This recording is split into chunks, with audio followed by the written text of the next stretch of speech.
Merhaba Kült TV'nin araştıran insanları. Bir video ile daha sizlerle beraberiz. Oyuk dünya kuramı Agartha ve Shambhala eski medeniyetlerden günümüze kadar gelmiş ancak ne hikmetse ısrarla araştırılması reddedilmiş ve bulunan bilgilerin örtbas edildiği bir paradoks haline almıştır. Antik Mısır hieroglifleri, Sümer tabletleri, Gılgamış destanı, Çin kaynakları, Babil yazıtları, Tibet belgeleri hep dünyanın içinde bir başka dünya ve bu dünyaya ait iki önemli şehir Agartha ve Shambhala'dan bahseder. 1818'de yüzlerce önemli insana bir mektup gitti. Bütün dünyaya. Yeryüzünün içi boş ve yaşanılır durumda olduğunu beyan ediyorum. İç içe koyulmuş birçok katı küreden meydana gelip kutuplarda bir girişi vardır. Bu söylediklerimin gerçek olduğunu ispat etmeye hazırım. Dünya bana yardım ederse yeryüzünün işini keşfedeceğim. Clive Simons, eski piyade yüzbaşısı Ohio. Tarih 6 Mayıs 1945. Müttefikler Berlin'de direnen son Alman birliğinde imha ediyor. Bir gün sonra İngiltere Başbakanı Churchill, Alman ordusuna bağlı tüm birliklerin teslim olduğunu açıklıyor. Ancak gerçek, ele geçirilen kayıtların titizlikle incelenmesi sonucu bir ay sonra ortaya çıkıyor. Yaklaşık 2000 kadar özel kuvvetler mensubu, jeologlar, doktorlar, fizikçiler, kimyacılar, biyologlar, medyumlar ve mühendislerden oluşan toplam 4300 kişilik bir birliğin Wolfslots yani kurt yuvası üssünde konuşlandığını yazmaktadır. Ayrıca üssün envanter kayıtlarında tanklardan jiplere, gemilerden uçaklara, kayıp bir uçan dairelerinin bir kısmına ve gizli Nazi silah projelerine varıncaya kadar birçok ileri teknoloji ürün taktik teçhizat mevcuttur. Ancak şimdiye kadar müttefikler bu üssü hiç duymamıştır ve bu üs teslim de olmamıştır.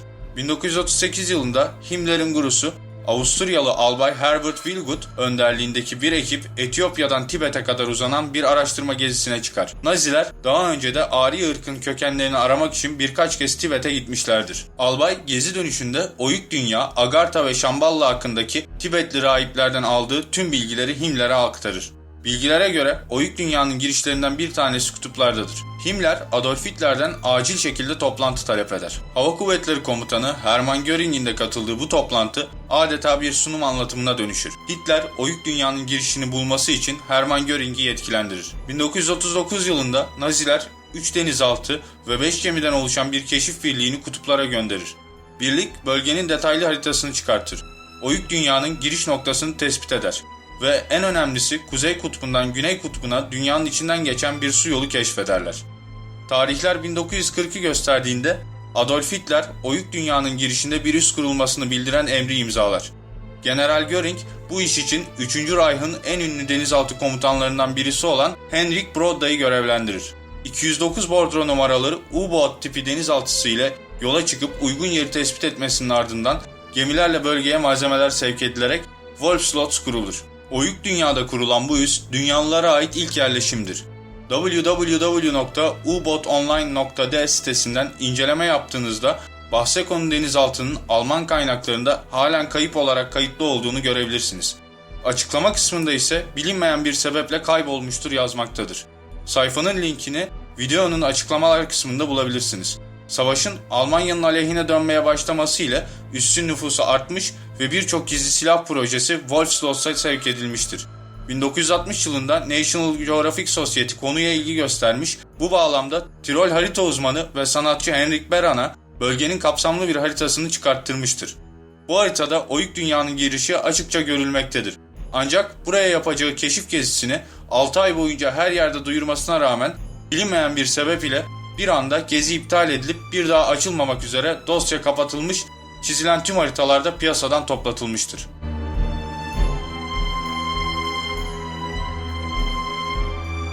Almanya'nın 6 Mayıs 1945'teki kayıtsız şartsız teslimiyetinin ardından elde edilen bu bilgiler CIA'nin dikkatini çekti.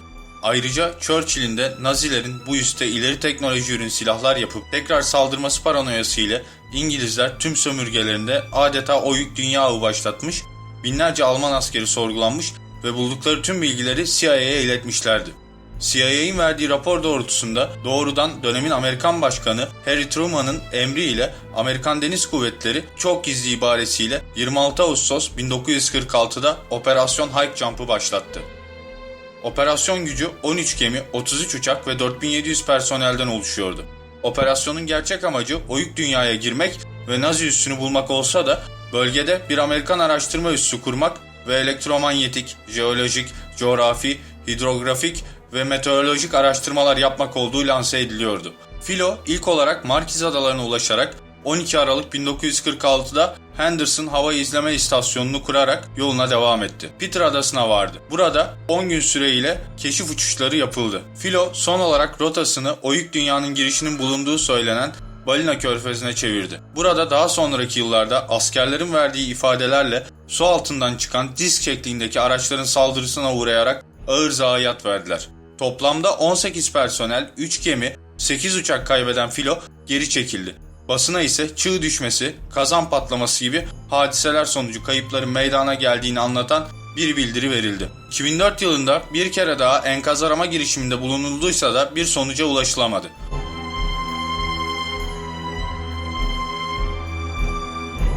İlk defa 26 Ocak 1967'de ESSA-3 uydusu tarafından çekilen fotoğrafta fark edilen oyuk, 23 Kasım 1968'de ESSA-7 uydusu tarafından daha net fotoğraflanmıştır. Kimine göre teori, kimine göre kurgu olarak nitelendirilen oyuk dünya konusu en son 2011'de Horatio Valens ve Paul Venetti tarafından hazırlanan 2 saatlik Laseria Map Collection isimli belgeselde gündeme getirilmiştir. Şu anda gördüğünüz Kuzey Amerika Hava Savunma Komutanlığı bilgisayar ekranından bir cep telefonuyla çekilmiş fotoğrafın görüntüsüdür. Fotoğrafta kutup yörüngeli uyduların uçuş planları yer almaktadır. Fakat dikkat çeken 115 derece ile 155 derece doğu boylamları arasında planlanmış olan bir uydu yörüngesi bulunmayışıdır. Bu bölge Rusya'nın kuzey tarafına düşen bölümüne denk gelmektedir. Eğer New York şehrinden Kanada'ya doğru uçakla dümdüz giderseniz Rusya tarafına geldiğinizde Kuzey Kutbu'ndaki bu oyuğu rahatlıkla görebilirsiniz. İşin detayına inildikçe bu oyuk hakkında başka anlatımlar da söz konusu. Bunlardan en ilginç olanı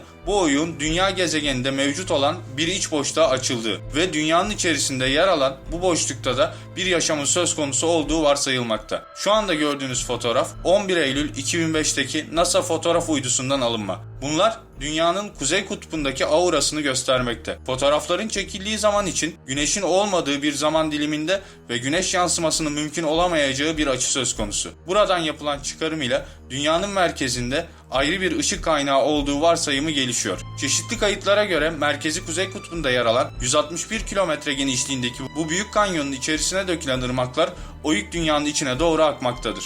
Jeoloji bilimine göre dünyada bir delik açıp aşağı doğru inerseniz ısı magmaya yaklaştığınız için gitgide artmaktadır. Fakat Kazakistan'da yapılan yer altına 12 kilometrelik sondajlarda ısının sabit kaldığı görülmüş, bu durum dünya jeoloji literatürünü baştan aşağıya çökertmiştir. Amiral Byrd 19 Şubat 1947 günü Kuzey Kutbu'na bir uçuş yapmak üzere bir telsizci ile birlikte görev aldı. 7000 metre yüksekliğe çıktığında her şey yolundaydı. Ancak karşılaştığı bir türbülans sonucunda 1000 metreye kadar inmeye karar verdi. Hemen altında dümdüz uzanan bir buz alanı vardı. İnanılmaz bir manzara ile karşılaşmıştı. Kar yağıyordu ve gökyüzü kırmızıdan mora kadar tüm renklere bürünmüştü. Kısa bir süre uçtuktan sonra dağlık bir bölgeye geldi.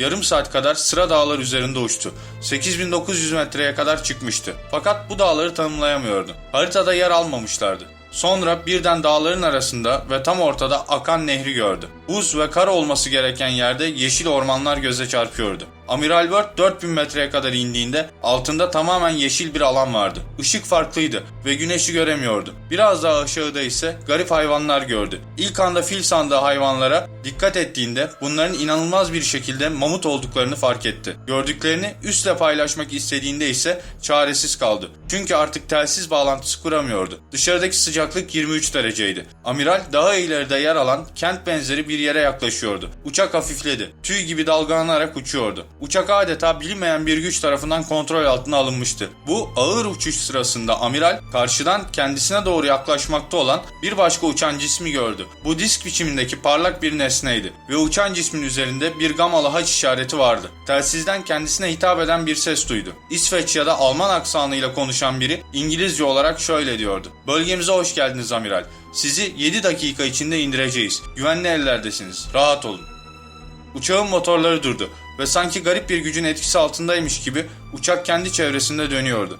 İniş başladığında amiral kendisini görünmeyen dev bir asansörün içindeymiş gibi hissetti. Uçak şiddetle titriyordu. Kısa bir süre sonra hafifçe yere temas etti. Amiral büyük heyecanla içinde kendisini karşılamaya gelen çok uzun boylu sarışın insanlar gördü. Uzakta büyük parlak binaların olduğu bir kent vardı. Amiral ve yanındaki mürettebat bu garip yerin ev sahipleri tarafından son derece kibar ve dostça tavırlarla karşılandılar. Şehre girmek için önce tekerlekleri olmayan düz bir platforma çıktılar ve hızla parlak şehre doğru hareket ettiler. Binalar sanki kristalden yapılmış gibiydi. Amiral gördüklerini ancak öncü mimari eserler ya da bilim kurgu filmleriyle kıyaslayabiliyordu. Kendilerine ikram edilen içecekleri bitirdikten sonra Amiral Byrd iki hostes tarafından bir başka mekana götürüldü. Kısa bir yürüyüş ve yer altına inen asansör yolculuğundan sonra kendisini uzun bir koridorda buldu. Duvarların içinden gelen gül kurusu renkli ışık her yeri eşit derecede aydınlatıyordu. Bir kapının önünde durdular. Üzerinde anlayamadığı bir yazı olan kapı sessizce açıldı. Hosteslerden biri amirale endişelenmemesini ve üstadın huzuruna çıkacağını söyler ve burada üstad ile görüşür. Bu görüşmenin detaylarını internette arattırırsanız rahatlıkla bulabilirsiniz. Bir videomuzun daha sonuna gelirken tüm soru, görüş ve önerileriniz için bana videoların altında bulunan mail adresinden ulaşabilirsiniz. Yeni videolarımızı takip etmek için kanalımıza abone olmayı unutmayın. Bir başka videoda daha görüşünceye kadar hoşça kalın araştıran insanlar.